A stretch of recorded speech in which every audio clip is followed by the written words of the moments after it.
next month. Charlotte will be in conversation with Colette Shade. Shade's beat is the political and cultural landscape of the 90s and aughts, which she has covered for publications like The New Republic, The Nation, and Interview. You can pre-order her first book, which is called Y2K, How the 2000s Became Everything, Essays on the Future That Never Was. That book is out in January 2025. So, does love really mean never having to say you're sorry? Maybe we will find out tonight. Please join me in giving a big Union Market welcome to Charlotte Shane and Colette Shade.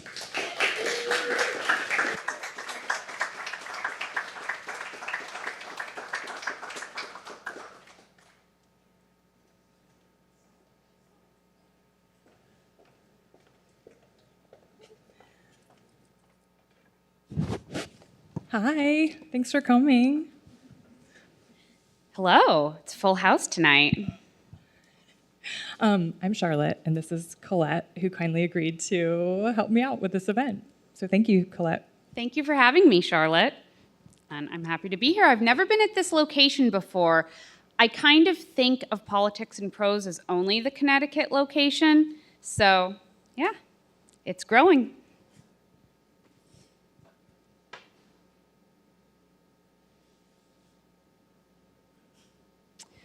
So, Charlotte, I'm going to start you off with a question about Britney Spears.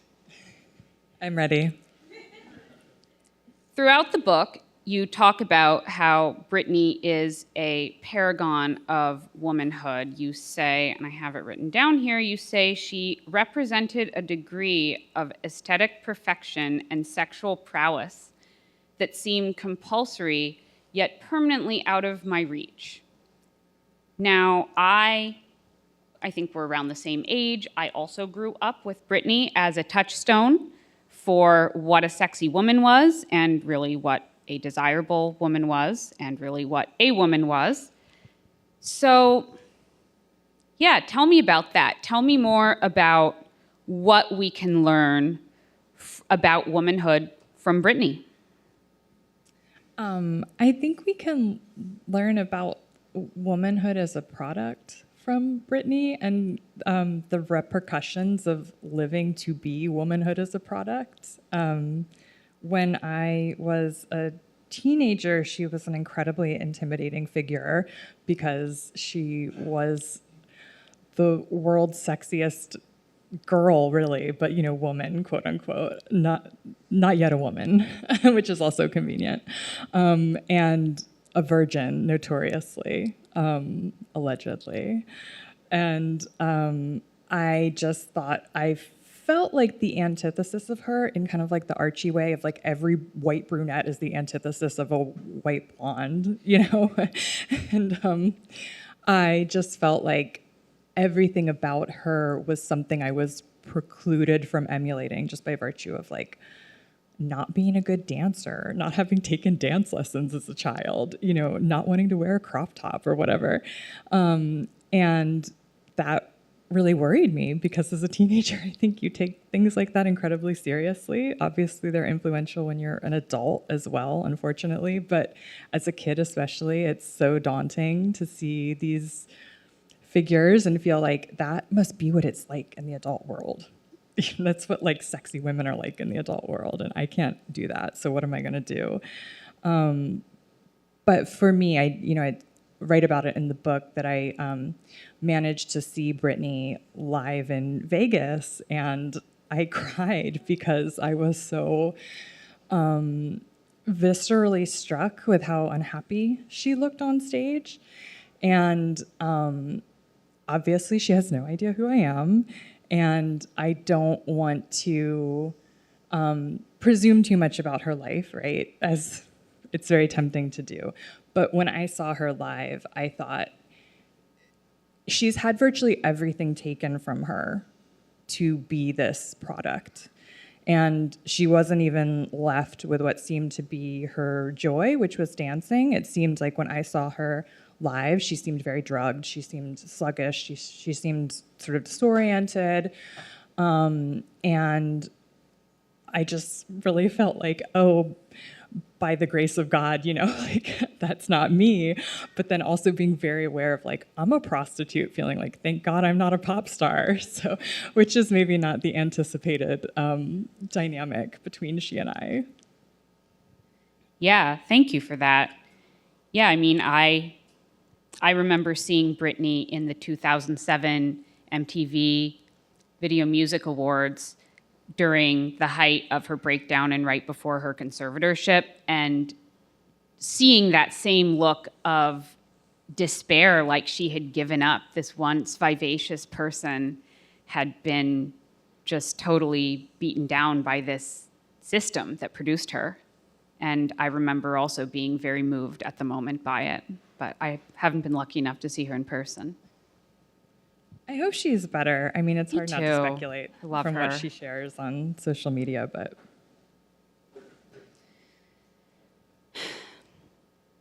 Yeah, so to get back to your book more specifically, you talk about how when you first started camming, your boss had to tell you how to be a quote unquote sexy woman. You say that he told you to get a spray tan dude. He told you to get a blonde wig. He told you to wear eyeliner. And so you sort of figured out how to do that, which is very hard. I still haven't figured out how to do eyeliner. Yeah, so tell me about what you learned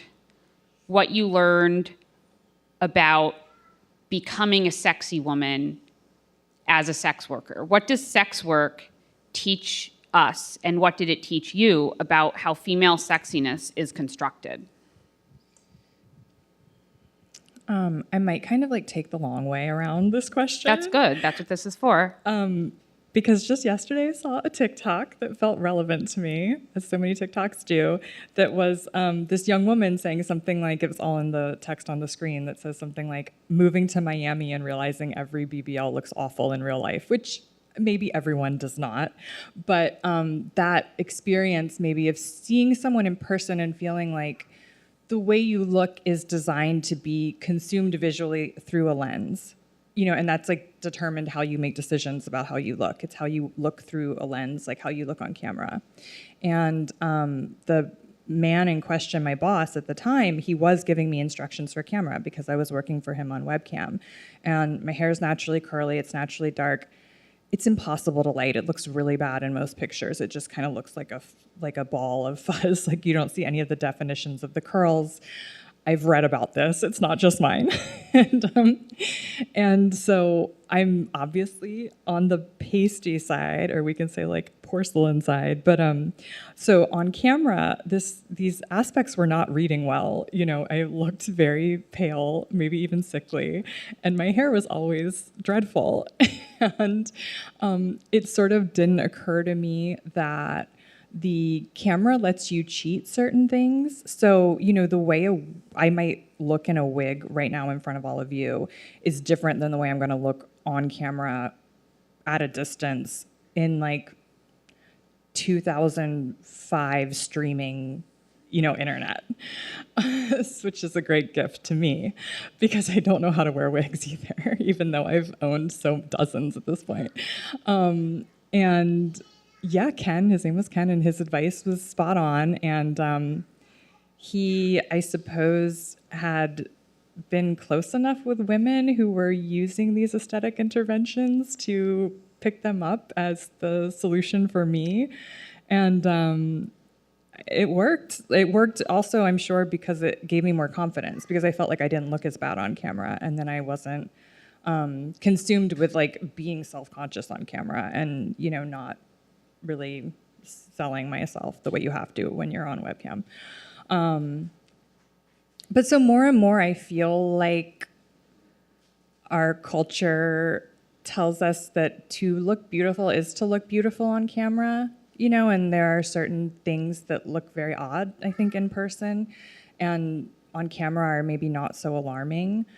But it does seem sad to me because I always feel, personally, I feel really diminished when I have to think about myself in those terms, as a something to be consumed first and foremost visually is very disheartening. Why is that? Why does that make you feel diminished? I think that's an interesting point.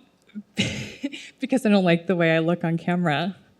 And I think that I probably feel like my strong points as a person are not how I look, for better or worse. You know, that the things that make me worthwhile or interesting are not how I look, particularly not how I look on camera. Keep that in mind, please.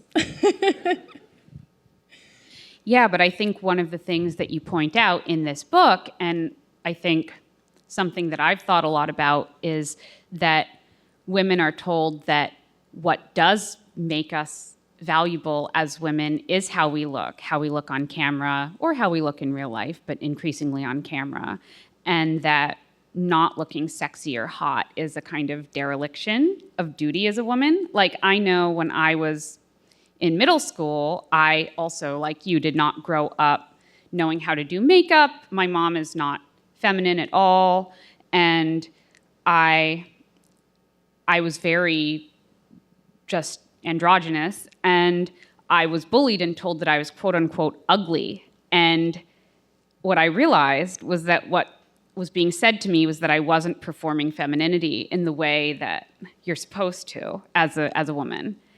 And yeah, I don't know. Say more about that, about this expectation of, well, you're not being a good woman if you're not being a sexy woman. Well, I guess one thing that comes up in the book is this sort of correction of my assumptions, or what I thought were understandings about adult life and about attraction and sexual desire. And it's one thing to know it intellectually, but obviously there is a tremendous amount of pressure to invest in how you look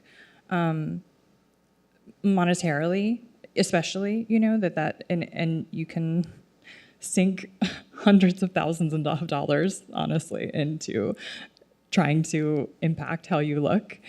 And so there's a big business in telling everyone now, but especially still women, but, you know, men are hardly immune, that if you just spend enough money, especially, you know, that that kind of saying now that's like, you're not ugly, you're just poor. And there's also a class dimension to it, where if you style yourself a certain way, you know, you read as a member of a certain class, which was something that then came up for me when I was escorting, particularly here in DC, because DC has a very distinct style. I always felt like DC casual was like San Francisco funeral. And whenever I went to San Francisco, I'm like, are you people for real? I agree. As someone who grew up outside DC and spent a lot of time in San Francisco, 100%. Yeah. So, I mean, what was very confusing for me, I remember being like 10 or 11, maybe 12 years old, and looking in the mirror one day, and I think my, essentially just like my godmother had given me a little gold necklace, and I put the gold necklace on, and I was wearing like a turquoise top, and I just felt like, I look so pretty. Like, I look pretty. And then going through high school, or going through junior high, really. Junior high, I think, is like kind of the moment it starts getting acute. And feeling like, you know, people don't treat me like I'm pretty. So that must have been my mistake. Like, I did not understand something about my own face. And I still feel, famously, this is a very common experience, where you look in the mirror and you're like, yeah. And then you see the picture someone took of you that day, and you're like, oh, no. It's so alienating. You're like, who is this person? It's very alarming. It makes me feel like it makes me feel like I have something wrong with my brain, because I think, how could I think I look like that, and then actually I look like this? So to me, that's what is especially unhealthy, and I think detrimental for people who have to live through cameras. Personally, I couldn't do it. I think you can see the evidence in a lot of influencers, including male influencers, that certain things start coming through, not to like be too presumptuous about other people's lives, but you're like, this is taking too great a toll on you. because we're not supposed to think of ourselves. It's not the ideal way to relate to yourself as an object. Famously, a few feminists had things to say about that. Yeah, it's completely alienating to think of yourself as an object. Yeah, it's degrading. It's not good for you, and it takes up all your time. That's the thing is, like, you never get to a point where you're like, I did it. I'm beautiful. There's always something else you could be doing. Yeah. There is, and they're always coming up with new things that you can do. I mean, I'm amazed by the amount of skincare now that's available, and I'm a skincare person, but I don't need 20 things for my face. Yeah, it's been liberating to not have to commodify how I look so much. And it's been really rough to have to do it again for this book and this promotion. Yes. Because I'm just like, I wish I were Thomas Pynchon. Like, I wish there was one yearbook picture of me, and that's what everyone had to go on. Rachel Cusk writes about it too, like a few times in the Outline trilogy. The strangeness of being a writer and then having to present yourself to everybody like I could never present all of you with me as a writer because I would be sitting here writing, looking at you uneasily. Like, could you please leave? I'm trying to do something. So that the whole idea of writers doing events or writers having talks is odd because writing is not the same as public speaking. You might be good at both, but they're not the same. Yeah, it's true. So I wanted to ask you say, and this is in a piece that some of you might have read because it was excerpted in The Cut, you say that when a client had a wife, you usually had more in common with her than with him, despite your construction as rivals. So tell me, what did sex work teach you about marriage, and maybe more specifically, marriage within the context of contemporary American capitalism? The relationship of marriage to, especially the prostitute, like more so than just blanket sex worker, is so ancient, and to participate in it directly, I guess, is, as with all things, is different from reading it in a book. But I saw a lot of clients who felt very much like hiring a woman was the more responsible thing to do because unpaid, indiscretions would threaten the family much more than paid ones, because paid ones have a container, they have a start time and an end time. And one hopes, I think, when you are a married man hiring a prostitute, that she's not going to fall in love with you and cross the line, even though you also do hope she's going to fall in love with you and agree to see you for free, which then destroys. I mean, it's such a it's so exemplary of all of human life. Every sort of dynamic that's built into escorting, it's that thing you want, even though you tell yourself you don't want it, and it's very destructive to get it, and something's good until you get the thing you want, and then that ruins it. But yeah, I just felt like, even though I liked my clients so much, so it wasn't really a condemnation of them, I just felt like marriage doesn't have relevancy for me. It doesn't make sense for me because I don't want children, so I don't need that extra level of assurance, and it seems to me like marriage is for normies and unimaginative people. If you don't know, I am married, so I'm allowed to say all this stuff about how I felt then and how I sometimes still feel now, I guess, because it's all about maybe the spirit in which it's undertaken. So I am still kind of judgmental when someone just wants to be married as opposed to wanting to be married to someone they love, It's like, it's hard for me to relate to that feeling of just like, I want to be married. And I think it's in this book, it might be in Prostitute Laundry, but I talk about a session I did with a friend and how, not in front of the client, but she said something to me like, I'm so glad we're not on the other side. And just feeling like, yeah, I felt that all the time. I felt that every day. Like, I'm so glad I'm not the wife. I'm so glad that I don't have a husband who's like cheating on me with a prostitute. That is a huge relief to me. Yeah. It sounds stressful, and you're kind of legally stuck in that situation, and it's expensive to get out of if you're not happy with the arrangement. Yeah, I mean, one of the things I mentioned actually in the cut excerpt, which is not in the book, is that same colleague of mine had to come into court for a divorce proceeding. I think it was actually maybe like the custody aspect of it, probably because the wife found out about her and she had to show up and, give like I don't think she was just deposed. I feel like she did have to go into court, which is like such a nightmare.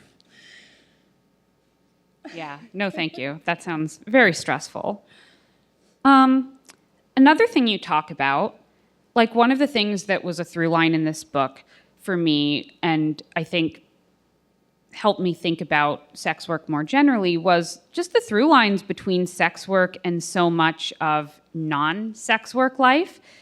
So you talk a lot about the similarities between the prostitute and the regular non-prostitute worker, specifically service worker, but could be anybody, right? You talk about checking the clock. You're like, oh, okay. Oh, I'm like leaning on my hand. I'm trying to actually look at the clock, which we've all done that at our jobs, no matter what job you have. Tell me what sex work taught you about work more generally and labor. It's like the only job I've ever had in a way. I've had other jobs, but like I taught, I worked at a TCBY. Does anyone know what a TCBY is? Okay. They don't exist anymore, do they?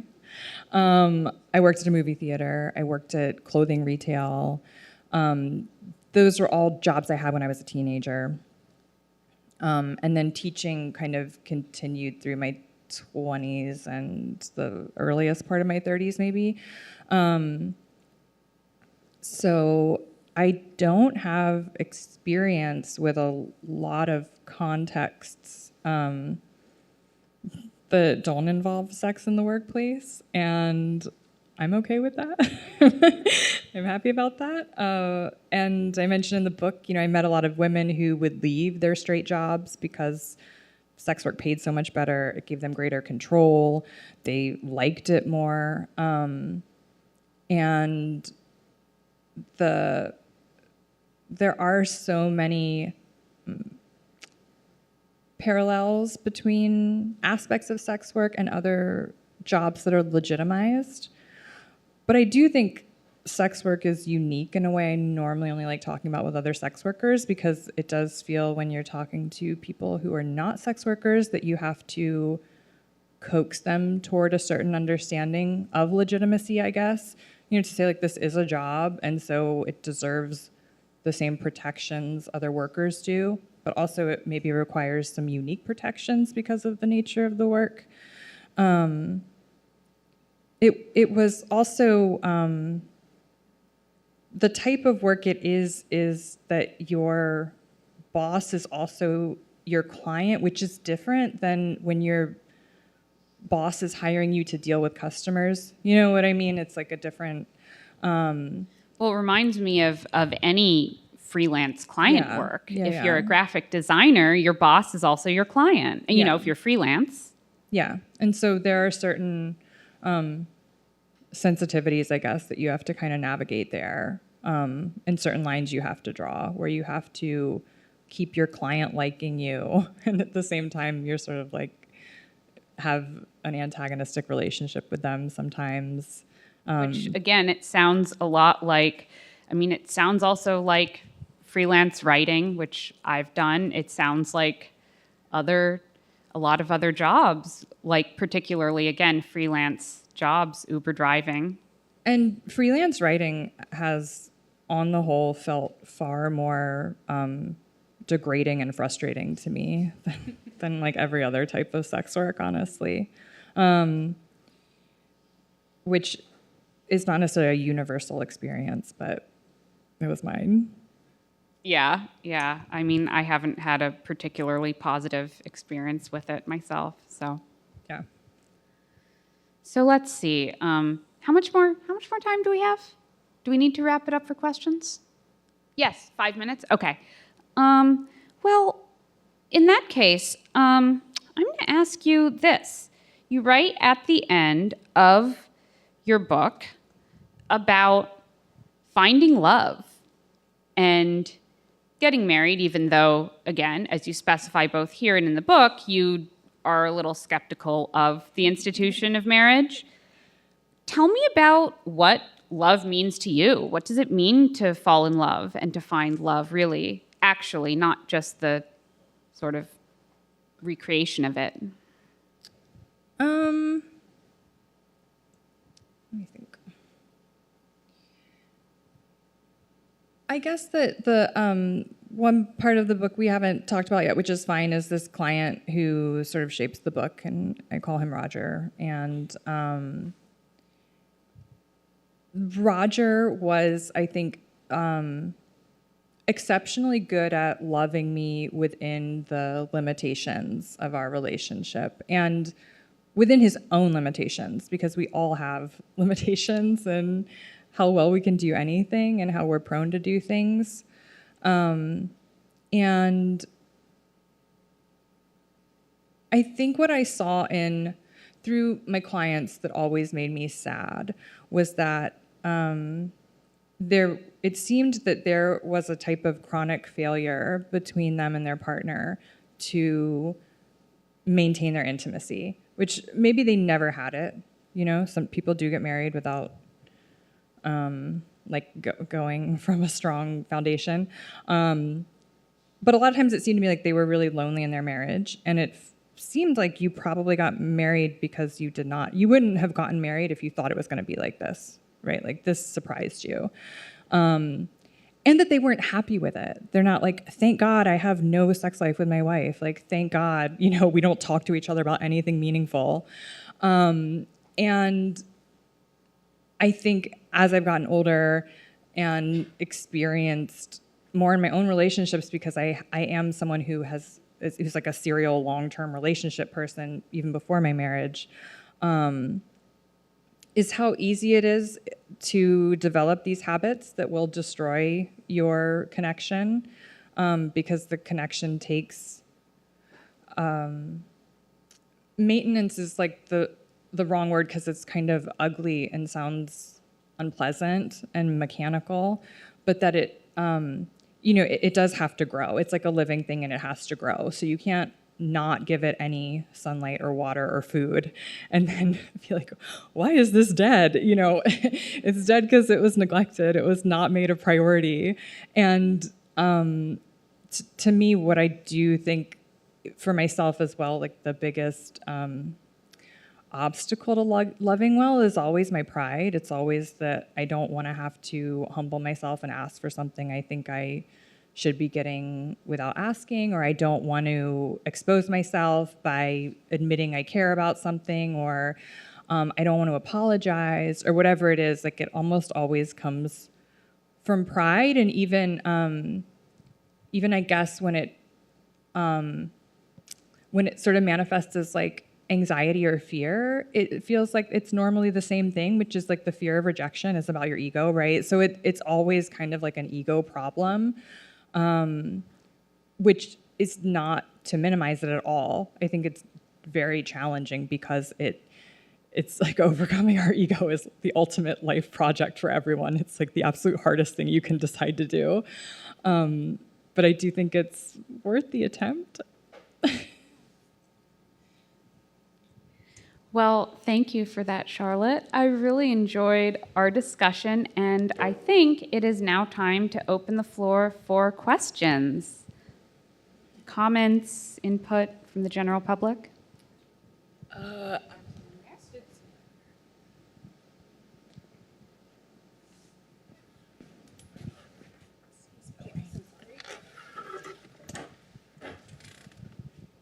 Thanks. So I think in like 2016 or so, you wrote a couple places that you thought you were like done with personal memoir. Here we are. You've published a memoir, and it seems like the core of the blast. I'm just teasing you. Sorry, I said you're putting me on blast, but no, I love it. Well, it felt like the core of the memoir is this eulogy to Roger.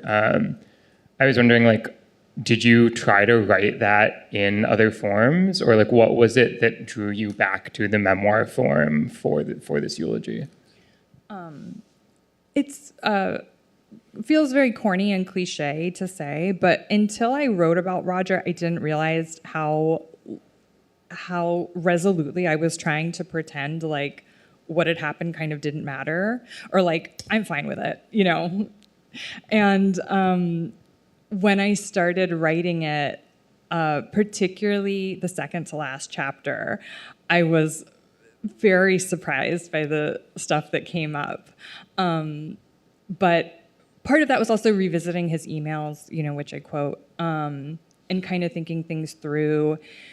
And I have said elsewhere I didn't actually want to write this book. I sold it and then immediately was like, I wish I hadn't done that. And Simon & Schuster didn't seem that receptive to me just being like, what if we just don't do this? What if we didn't? So I had to figure out a way to write the book that I thought I don't want to write.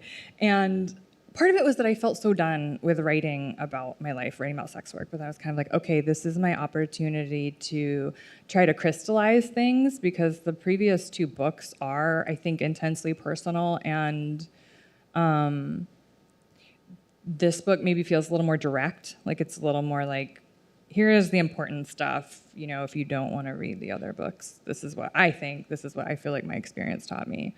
That is valuable to other people and useful to other people.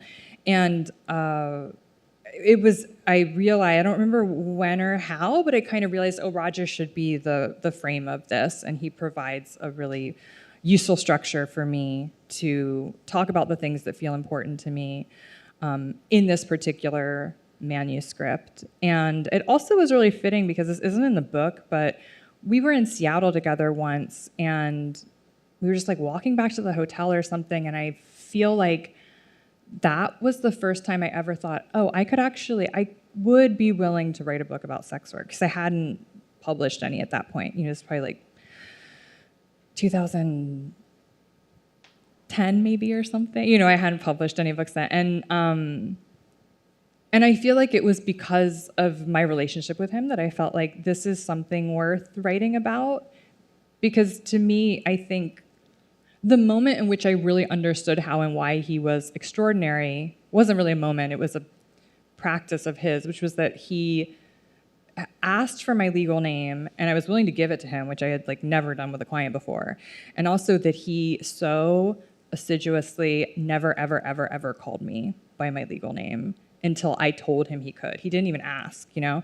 And that's really exceptional and unprecedented in the history of sex work. But it's really very rare. So it feels great to basically kind of feel like I've written this book for him, and to feel like he would like it, you know? That makes me happy. I think, yeah, did you want to?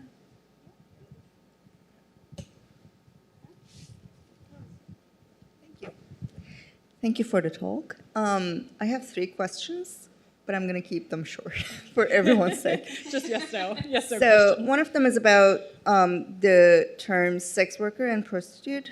Do you use them interchangeably, or is there a distinction between the two of them from a work perspective, labor perspective? One. The second one, I'm really interested to hear about, you mentioned talking to other sex workers, and you know, what kind of solidarities came out of that conversation, and to what extent they were like about not necessarily changing the world, but how people come together in order to create the networks of protection that they sort of need, probably. And the third one is about what was particularly liberating about doing sex work.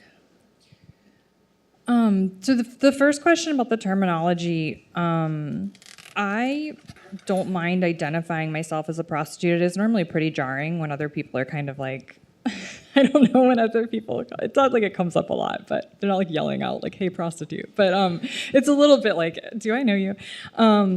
But I also feel like sex worker, because I have done so many different types of sex work. So I feel like for me, they're both appropriate. I don't know many other women who are as amenable to using the word prostitute as I am, but I just really like it. And in general, like I advise people, I guess, to use sex worker if they're not sure. It's kind of safe and it doesn't presume as much about how someone works as, like escort might. But I think it is maybe still a little controversial among like strippers, maybe, because there is this sort of hierarchy where if you're doing a legalized form of sex work, sometimes it's very easy to be dismissive and kind of those who are doing criminalized forms of sex work. So even though it's really obnoxious that attitude exists, it's good to respect how people want to be addressed and like what terms they want to use. So that's the first one. The second one, yeah, I don't know. I'm glad you asked. I feel like I owe other sex workers like my entire life. I feel like I owe them everything. It doesn't come up at all in this book, and I think maybe the only time I've really talked about it was actually giving like an oral history to Heather Berg, who does a lot of like she has a great book called I think maybe it's porn work. Anyway, Heather Berg, she's very good. But I feel like I was someone who from a young age kind of had like a radical spirit in me, but I didn't have anyone to learn from. So I was very much kind of just like trying to figure out how to reject like electoral politics and liberalism without a lot of education.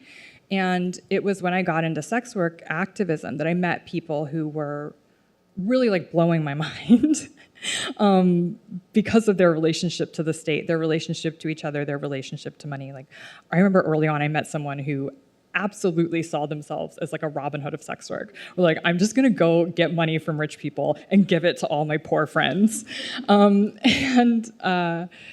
There's also, I think there's like a decent amount of media on the kind of like sororal spaces that arise, at like the back of strip clubs. And obviously, yes, you have competition.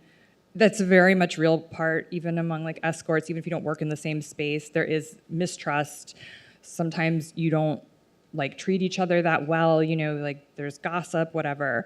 But definitely other relationships with other sex workers have been like a lot of my most special and educational relationships. And also, they sometimes arise without like sex work being the grounds on which we connected, where I just like form a friendship with someone and they're like, oh yeah, I've done it. And I'm like, of course you have. Like, we're both cool, so yeah. But yeah, it's, I often use this woman who I don't know her name at all, but when I worked at the in-call, which is mentioned briefly in this book, there was a woman who was leaving one day, like her shift was ending, I was coming in, and she had an Ann Coulter hardback in her bag. I was like, what is happening? So it's not like somebody's great just because they're a sex worker, right? But on the whole, yes, like other sex workers have been like that. I feel like, oh, I owe them my whole life. Like everything about my life is because of them. So, which is a privilege, I'm like, it's a privilege to know. I feel bad for people who don't know sex workers. They're really funny. Like, yeah, I don't know. I'm very lucky in that respect. And then, I'm sorry, what was your third question? It was about. It's probably not to overstate like my marginalized position because I'm still white and cis and like, I'm not doing that. But I will say that there's something in habitually maybe breaking the law, maybe not. Like there's something in when you realize laws aren't real, and you also see like the destruction of criminalization, and that it obviously not for everyone, probably not for the girl reading Ann Coulter, but it is the entry point to understanding and seeing a lot of other things. So I definitely think that being a sex worker helped me really take on an antagonistic relationship with the state that to me also feels like one I craved my whole life. And again, I'm not saying, like, I'm not about to hurl a Molotov cocktail and, like, whatever in poor politics and prose, poor blameless politics and prose, but, like, I do think it's liberatory, you know, to say, like, to align yourself, even mentally, you know, with kind of like the underclass or criminals, or it's definitely can give you a glimpse, if you have not glimpsed it before, of how like ruinous the state is for no reason. You know, that somebody is just trying to feed themselves, and it's like, I'm going to destroy your whole life. I'm going to take your children. I'm going to put you in jail. You know, like, it's intense. So, Yeah. I think there's someone in the front here in the blue. Little second row on my left. And then someone also in that row. Hi, I know that there is a big difference among escorts who blur their face online and those who say, nope, here I am. And obviously you are right now, here I am. Did you do that then, or did you hide your identity? When did it switch? And I have two questions, actually. If you know, Politics and Prose, New York is one thing. How's all this play back on the Eastern Shore where your hometown is? I'm kind of interested in that too. yeah, I was like face out as an escort. I didn't put my face on my ads, which to me it also seemed like it was better for the clients, because there are people who get obsessed with escorts, and also people who are hiring them so habitually that even if they're not going to hire a certain escort, they're coming across her ads all the time. So you don't want to be, I mean, I felt like my clients probably don't want to be with me in public and have other people recognizing me as an escort. So that was part of the decision.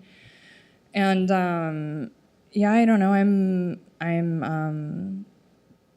again, like, very lucky, I guess, very blessed that my family is supportive and everyone in my life. I don't want to undersell how spectacular everyone in my life is, but also, like, I very much built a life where I don't want anyone in my life who would have a problem with this, you know? And it's just not feasible for me. I've done it for so long. I, like, write about it. Like, it's not, I can't do, like, a double life thing. I have a question here.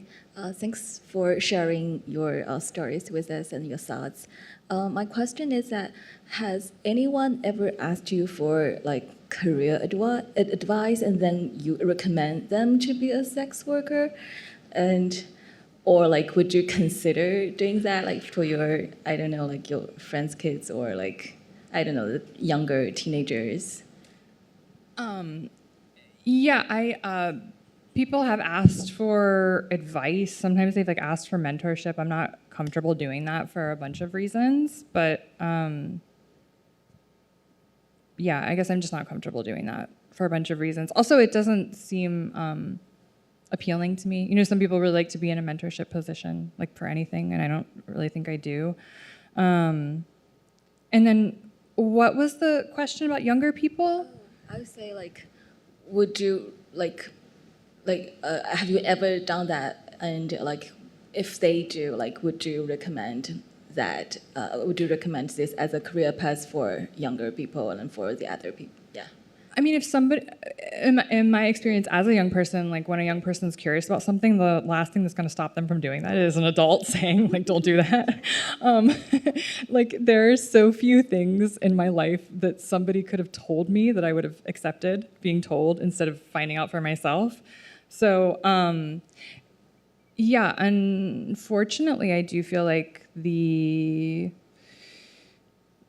United States has been pretty successful, like, eradicating a lot of options for people. Like, you know, in the book I talk about working at the in-call, working for an agent. That was really useful for me to then work on my own. You know, I learned things from her, and she was screening people, and she had a relationship with the cops. Shockingly, yeah. Like, cops would tell her there's going to be a raid or whatever, you know. So that, I don't know how anyone, I mean, I think today for young people, really, like, OnlyFans is the only way. If they're in the United States, right? If you're in Australia, you have other options. But personally, I'm really glad that I did it when I did, because I loved in-person sex work. And as I extensively bored you all with, like, I hated having to exist on camera. But it's an interesting time because everyone is on OnlyFans, right? We should all share our profiles. But no, so many people are on OnlyFans, and some people are obscuring their face on OnlyFans, but I think more are not. And then you have to advertise on social media, you know, because that's how people find your OnlyFans. So it is a really interesting time where I'm like, the stigma against sex work is always sort of morphing, and particularly now it feels very fluid because it is so open and so many people do it, and people are going to have peers who've done it, and there is still kind of this like neo-puritanical, like there's definitely a sex panic brewing right now still, but I think it's very interesting how the form it will take given the popularity and like the predominance of OnlyFans. We'll just have to wait and see. Very exciting. We have time for one more question. Thank you. I apologize if this is something you've talked about more in other essays, and you said you sort of only briefly touched on it in this book, but I'm very curious about the kind of frameworks of thought you learned in like women's studies, and then going in and doing in-person sex work, kind of how, to what extent did what you learned in your own studies in this way sort of disrupt what you learned, and how did you build on what you had already sort of internalized? I'm just really curious about that. Yeah, I wrote an article for Dissent that you might be interested in about Andrea Dworkin. And Andrea Dworkin is an incredibly compelling writer. Like, if you've never read her, honestly, I recommend it. As a rhetorician, she's like unparalleled. She's an incredibly compelling, like emotionally engaging author. And I don't know, God, it'd be really interesting to know like really the earliest feminists I read, but definitely at some point, like I came upon her because I don't know, at least during like my college years, she was still a very large figure as someone who was, to put it mildly, critical of the sex industry and pornography especially. It was really like her obsession. And when you read her writing, almost any of her writing really, I don't know that she's ever written about sex that isn't abusive between a man and a woman, and that isn't like a violation and that isn't violent. So when I was reading her work as someone with very limited sexual experience, just like when I was watching Britney Spears, I'm kind of like, is this really how it is? You know, is this what the adult world is like? Like, is this what heterosexuality is like for women? And I do feel like part of why I got into sex work was because I wanted to find out if it were true. And you know, I mentioned in the book, like, oh, I kind of got into sex work, I think, because I was hoping to be convinced I'm not ugly.